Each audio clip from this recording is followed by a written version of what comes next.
So recently I was going through Stripe's engineering blog and I found this very interesting one called Canonical log lines. It's a very interesting approach to logging. So let's dig deeper on how Stripe does canonical log lines. So logging, of course, most basic, yes, most effective way to debug stuff. But one of the key problems with logging is too much of text data, like too much of text volume hits you. And when you're digging through the log, it feels like needle in a haystack problem, like so much stuff to go through, right? And when you have so much of text volume coming in, the finding right information is slow, yes. And more importantly, if you use any engine, let's say Splunk or something to do log processing, you have to know this intricate query syntax, right, to understand it. And again, true for all log processing systems. Now, is there a simpler way to do it? Because it's text, you're highly likely to do grep and count, etc., etc. There has to be a simpler way to do it. Again, not full-fledged, but on a very quick, if I am in middle of a production incident and I want to quickly log and check what has happened, should be easy enough. Now, Stripe, apart from your regular logging, Stripe also emits canonical logline. Now, what are this canonical logline? That's interesting. Now, let's go through the evolution. One of the things that we always see is like classic log traces. Let's say for a particular request, you get multiple log lines that are printed. Now, for a single request, you get multiple log lines. How do you know?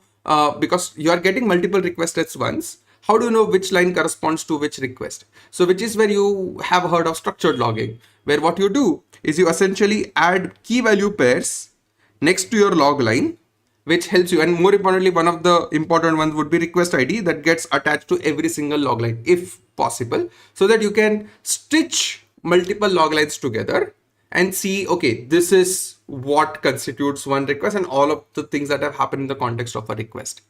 Plus, it gives you more of a structured way to query in case you would want to, or at least structured information attached to logging. Now, for example, if you would want to fire a query which says, I want to find how many requests got hit. So I can just do this request started as a key piped with stats count by HTTP path, classic Splunk query. When you get it, or you can do stats count P50 of duration, P90 of duration, P99 of duration, or like literal text goes through it, iterates, computes, and spits out. Right? Now, structured logging works really well. Right? But the key problem is the information is split across multiple lines. Now, this is where Stripe does canonical log lines. Now, the core problem where it emerged is, imagine this. If a question is asked to a logging system is, hey, which users are being rate limited the most? So you would have a log line where if a request is getting rate limited, you might have a key value pair, which is user ID attached to it, right? But now you want to do group by that user for a particular time slice. This becomes expensive.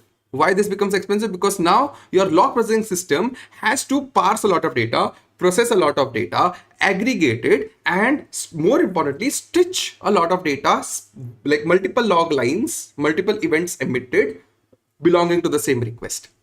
This takes a lot of time, processing, etc. Now, what is the concept of a canonical log line? So apart from the regular logging that happens, at the end of it, one canonical log line is emitted, which contains all the information that is needed, that is regarding that request. For example, information like your number of database queries fired in that request, your HTTP path, HTTP status, request ID, rate quota, method, alloc count, etc., etc. So all the key statistics that you could think of making sense for a request gets logged in this one gigantic log line. The benefit of this is now when you query, you don't have to parse a lot of data, or the log processing system does not have to parse a lot of data. This data, this canonical log line can be indexed separately and I can query on it separately, making my life easier. So this essentially eliminates the need to stitch for quick information that I want. So it's cheap, easy to compute, easy to aggregate, etc., etc. Right? Now, of course, every code base would not have to make this change. So what Stripe did is they implemented it in their middleware. So after every request, all of these statistics are collected and done. The moment you unlock this, the problem is people would write any key value pair that they would like. So which is why Stripe had to do consistent naming. Again, it started simple system and then it evolved into a bit stricter with respect to consistent naming strategy, etc., etc., so that everybody knows what to write there are no overlapping key value pairs that are being dumped by multiple systems, and you have a consistency across systems. Now, when this log line is pushed, of course, you need a log collector and it's asynchronously pushed to Kafka. So what they have done is these log lines are emitted, FluentBit captures it, pushes it to Kafka, and from there the log processing system picks that up. So indexing it into lightweight, easy visualization or into a simple database in which they can query, it takes over from there. So from API server push to std out, captured by FluentBit, pushed to Kafka in an asynchronous fashion and indexed in their database. And because this contains most common information that people are interested in, this and all of them combined in a very small payload, it makes it easy to process and visualize the data. So easy set of developer dashboard visualization is built on top of the system where quick metrics are rendered. Right? Now, if you look back at the query, it becomes as simple as, let's say I want to do number of users, which users are rate limited the most.